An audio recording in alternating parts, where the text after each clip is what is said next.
Que bom que podemos seguir conversando sobre o que Deus tem para nós na Sua palavra. Para nós que estamos vivendo nesse tempo, ou consideramos o tempo do fim, e como Deus está nos chamando para que sejamos fiéis naquelas coisas que são necessárias para este tempo. Certamente aí onde vocês estão já tiveram falando sobre este assunto. E o tema estava sendo baseado no livro de 2 Reis, capítulos 6 e 7. E com certeza vocês já repassaram, vocês já estiveram conversando sobre esse assunto, e mesmo que essa história pareça um pouco assustadora e difícil de entender, eu acredito que vale a pena ilustrar como Deus está nos chamando para que sejamos fiéis em um momento tão difícil da história da humanidade. Só para repassar, vocês escutaram, vocês leram nas suas Bíblias em 2 Reis, capítulo 6, que o rei da Síria tinha reunido todo o seu exército para sitiar uma cidade. Essa cidade era a cidade de Samaria. E vocês sabem que, nesse momento, o profeta que estava exercendo o ministério era o profeta Eliseu. E o que foi que aconteceu naquele contexto?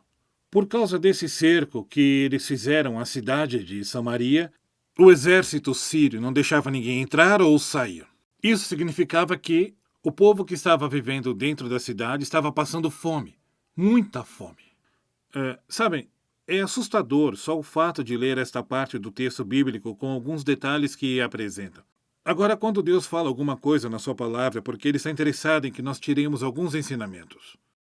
Provavelmente, caso vocês estiverem com crianças aí, foi até difícil ler o sermão desta manhã. Bom, mesmo assim, eu acredito que vale a pena repassar alguns pontos que são interessantes. Primeiro, o primeiro ponto interessante é até onde tinha chegado a fome. A fome tinha atingido a tal ponto que o esterco de pomba era vendido como comida. Ou uma cabeça de burro também era vendido, ou de jumento, para que uma pessoa pudesse fazer uma comida para toda a sua família. A fome e a seca eram tão terríveis que o povo de Samaria chegou a um ponto tal em que chegaram a viver do canibalismo.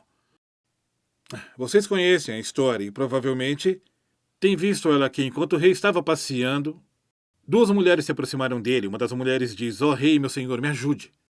Outro dia, esta mulher me disse: "Vamos comer o seu filho hoje e amanhã nós comeremos o meu filho." E agora ela não quer entregar o filho dela para comermos. É uma situação terrível.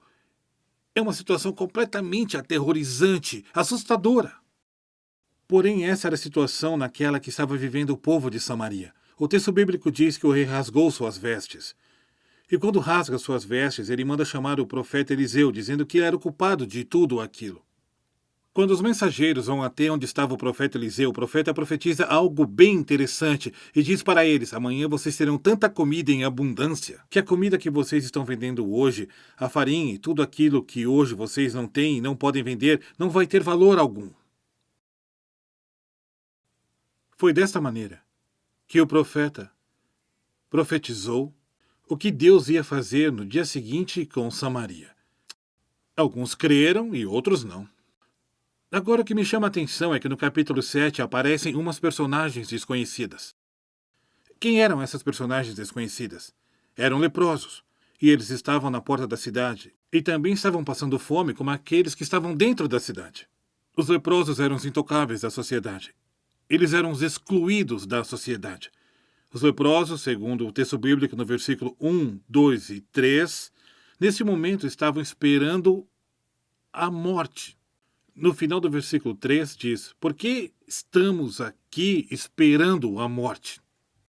Literalmente, eles também, da mesma forma como os que estavam dentro da cidade, estavam esperando a morte.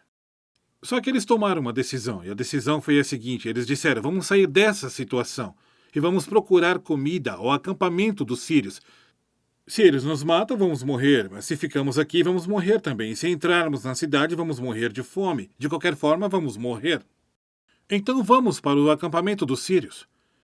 E eles foram. Mas quando foram, algo milagroso aconteceu.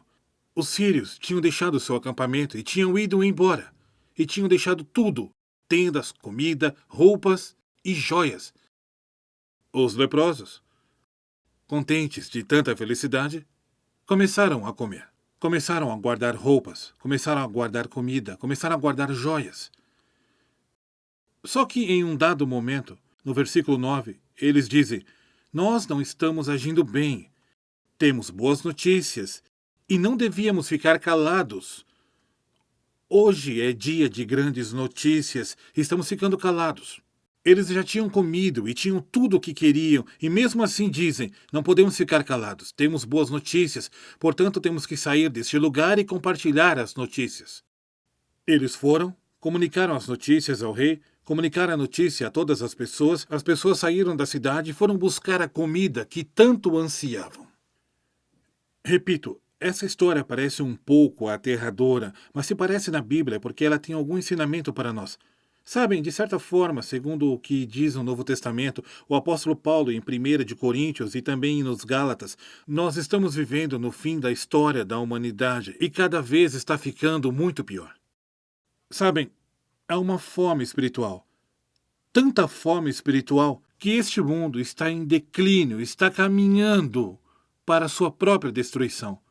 Meus queridos, nós estamos da mesma maneira, sitiados. Nosso mundo está sitiado da mesma forma que estava sitiada Samaria naquela época. Só que não estamos sitiados, não estamos cercados por instrumentos humanos e reis humanos. É Satanás, o príncipe deste mundo, quem está cercando o nosso mundo e nos faz morrer na miséria do pecado. Entretanto, Jesus, que é o Rei dos Reis, Senhor dos Senhores e dono deste mundo, em breve virá para nos resgatar e em breve virá para solucionar o problema do pecado.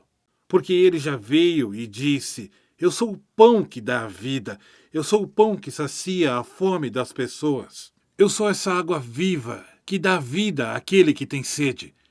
Ainda que este mundo, assim como Samaria, esteja caminhando para a autodestruição, morrendo de fome e sede espiritual, Deus está chamando alguns leprosos.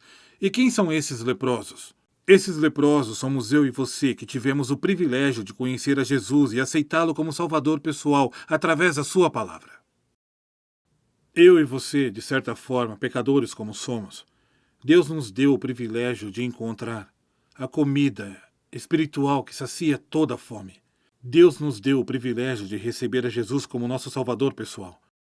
Deus te deu o privilégio a você que está sentado nesse momento aí do outro lado. Deus te deu recursos, te deu talentos, te deu condições e influências para que você pudesse ajudar os outros a sair dessa situação de pecado. Hoje Deus está te chamando. E está te chamando para que você seja fiel como nunca antes. Hoje Deus está te chamando para que você conte as boas novas. Sabem, Jesus disse em uma parábola que o reino dos céus, Mateus 25, era como um homem rico que chamou seus servos e deu talentos, deu moedas, deu recursos, a um 5, a outro 2 e a outro 1. 2 deles multiplicaram o que Deus tinha lhes dado. O que aquele grande homem tinha lhes dado na parábola. Só que um deles escondeu para si próprio aquele recurso. Ele não compartilhou, não usou, não entregou as boas novas. Não foi útil ao reino dos céus, não foi útil ao reino de Deus, não compartilhou o evangelho, as boas novas. Queridos, se Deus nos resgatou, se Deus nos salvou da fome, agora Deus está nos pedindo que nós também resgatemos a outros da miséria deste mundo. Eu quero desafiar você no dia de hoje, para que você também tome uma decisão. A decisão que eu quero te convidar a tomar no dia de hoje está relacionada com 3 coisas. A primeira, vivemos em um mundo de pecado. E Deus chamou a leprosos, para que esses leprosos pudessem chamar a outros.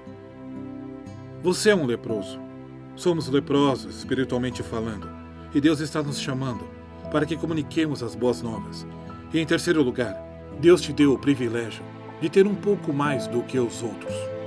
Te deu talentos, recursos, te deu tempo e te deu influência. Deus está chamando o seu povo para que sejamos fiéis neste tempo da história da humanidade, para que comuniquemos a mensagem como nunca antes, para que usemos os nossos recursos, nossos talentos, nosso tempo e nossa influência, para terminar a obra de pregação do Evangelho ao mundo que está perecendo no pecado. Minha pergunta é a seguinte: você vai continuar sentado aí Ou vai dizer assim como os leprosos: hoje é dia de boas novas. Preciso me levantar e comunicar a mensagem para que mais pessoas possam ter o pão de vida e a água que sacia toda a sede. Te desafio neste momento a entregar a sua vida a Deus e para que seja fiel a Ele. Podemos orar juntos? Feche os seus olhos onde quer que você esteja e vamos falar com Deus e entregar a nossa vida a Ele. Senhor Jesus, Pai nosso, agradecemos a Ti neste momento, porque o Senhor nos chama neste momento da história da humanidade, para que sejamos fiéis na implementação e no uso dos nossos recursos, do nosso tempo, do nosso talento e da nossa influência para terminar a obra da pregação do Evangelho, querido Deus. Sabemos que estamos vivendo tempos solenes e por esse motivo queremos te pedir que nos use como nunca antes, para vermos milagres nos nossos dias sendo usados pela tua mão poderosa. Querido Deus, usa-nos. Nós entregamos a Ti. De coração pedimos isso e fazemos no nome de Jesus. Amém, Senhor.